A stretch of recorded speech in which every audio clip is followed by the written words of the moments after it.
বাঁচতে পারবো। আল্লাহ রাসূল বলেছেন তুনকাহুল মারআতু লিআরবাইন, হ্যাঁ আমার উম্মতরা, মানুষেরা বিয়ে করে। নবীজি বলেছেন আমার উম্মতেরা সাধারণ 4টা জিনিস থেকে বিয়ে করে। 1 নম্বর রাসূল বলেছেন লে মালিহা, মানুষেরা দেখে যাকে আমরা বিয়ে করব তার কাছে মাল রয়েছে কিনা, তার বাবার কাছে মাল রয়েছে কিনা, তার বাবার গাড়ি রয়েছে কিনা, জমি জায়গা রয়েছে কিনা। 1 নম্বর মাল দেখি। আর আমরা আসলে মালটা দেখি, দেখি না? মালটা দেখি ভালো বড় বাড়িতে চলে রে, যে কিছু টাকা গালা বেশি বেশি করে পাওয়া যাবে, এই মালটা আমরা দেখি। 2 নম্বর আমরা কি দেখি?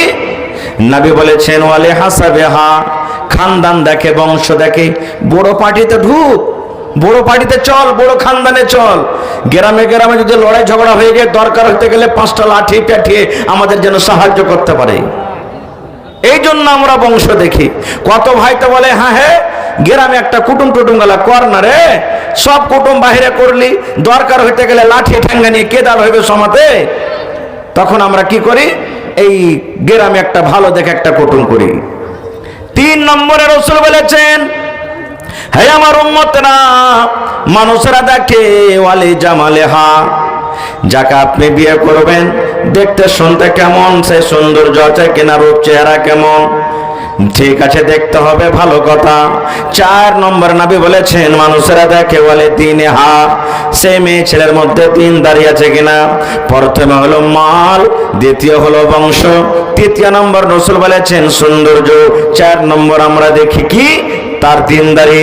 আল্লাহর নবী বলেছেন উম্মত 4 খানার মধ্যে যদি কোনো মেয়ে ছেলের মধ্যে তুমি গুণ না পাও, হয়তো কোনো মেয়ে ছেলে দেখতে ভালো কিন্তু গরিব, হয়তো কোনো মেয়ে ছেলে গরিব কিন্তু দেখতে সুন্দর, হয়তো কোনো মেয়ে ছেলে খুব দেখতে ভালো কিন্তু তার কাছে দিনদারি নাই। নবী বলেছেন উম্মত রে, 4 খানার মধ্যে ফাজফার বিজাতি দিন, দিনদারি মেয়ে ছেলেকে তোমরা পছন্দ করো, দিনদারি মেয়ে ছেলেকে তোমরা তারজিহ দাও। যদি আগেকার 3টা গুণ না থাকে, মেয়েটার বাপ যদি গরিব হয় তো চলবে, মেয়েটার কাছে মাল না থাকে তো চলবে, ওর খানদান ঝাড় যদি বড় না থাকে তো চলবে, দেখতে যদি সুন্দর না হয় তো চলবে, মেয়েটার যদি লাক মোটা হয় তো চলবে, চোখ বড় হয় তো চলবে, দেখতে কালো হয় তো চলবে। আল্লাহ রাসূল বলেছেন উম্মত 4 খানার মধ্যে দিনদারি আছে, নামাজ পড়তে জানে, রোজা রাখে, কোরআন তেলাওয়াত করতে জানে, দিনদারি তার মধ্যে আছে। নবী বলেছেন ওই দিনদারি মেয়ে ছেলেকে তুমি বউ করে বাড়িতে নিয়ে এসো। দিনদারি বউ যদি বাড়িতে না নিয়ে আসেন তো কি হবে জানেন? আল্লাহুস সামাদ। একটা গল্প বলছি। একটা বেটি ছেলেকে দেখতে এসেছে, তো দেখতে যাবে, ঘর থেকে বের হবে, তো ওই বেটি ছেলেটার মেয়েটার একটা সহি আছে, সহি বুঝেন না? বলছে আজি সহি, যখন তুমি সামনে দিকে যাবে সালাম দিয়ে বসবে, আর যখন তোমাকে কোনো জিনিস জিজ্ঞাসা করবে তো তুমি ফাটাফাট বলিও, মানে তাড়াহুড়া করে বলবে, ডরাইও না, ভয় করিও না। বলছে ঠিক আছে।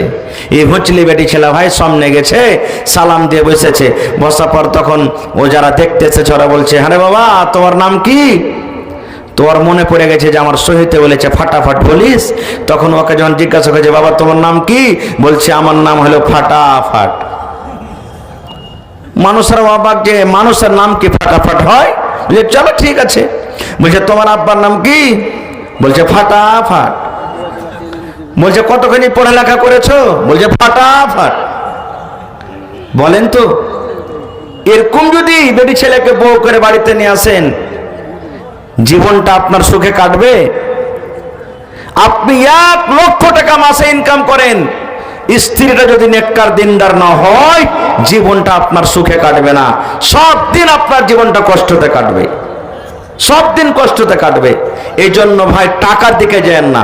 আমরা তো কি লাখ দিয়ে ফোঁটা বের হয়েছে, আপনাদের এলাকাতে আছে কিনা জানি না, লাখ দিয়ে ফোঁটা বের হয়েছে, ঠোঁট দিয়ে দুধ বের হয়েছে। 12 বছর 14 বছর ছেলেটার বয়সে আছে, বাপ বিহা দেওয়ার লেগা তালা ঘোড়া করছে। আরে এই চকটাতে স্টেনে যে আছে গোপালপুর চকে 1 কাঠা জমিন বিক্রি আছে, 5 লক্ষ টাকা লাগবে। বাড়িতে ঝাড় ঝুড় ছাগল বকরি বিক্রি করে 3 লক্ষ টাকা হয়েছে, 2 লক্ষ জুটে না। এক কাম কর না, হারকে ভোল্টুর বিহে যেতে না, বিয়েতে 3 লাখ টাকা পাবি, 1 লাখ খরচ করবি, 2 লাখ টাকা জমিনটা ধরা হবে। এই তো দেখেন, আমরা এই কারণে বাচ্চার জীবনটাকে নষ্ট করে দিচ্ছি। ভাই আমার, ও বুঝে না যে আমার স্ত্রীটার হক কি, আর স্ত্রীটা বুঝে না যে আমার উপর আমার স্বামীর হক কি। কেউ বুঝে না। ঠিক 2 মাস 4 মাস 6 মাস যখন হইলো, তখন বলছে যে মাগে কিরে বেটি, বলছে আমি আর ভাত আর খাবো না। বলছে কেন খাবি না? বলছে আমি তালাক নিয়ে দিব, মিনসার বাড়িতে আমি যাবো না, আর ভাত খাবো না। বলছে ঠিক আছে, 3 লাখ টাকা দিয়েছি, আর উপর থেকে 2 লাখ টাকা বিয়েতে খরচ হয়েছে, 5 লাখ টাকা দিয়ে তালাক করে চলে যেত এই বাড়িতে। এই তো আমাদের মধ্যে হয়েছে। ভাই আমরা মুসলমান, আজকে আমরা দেখেন কোথায় আমরা আছি।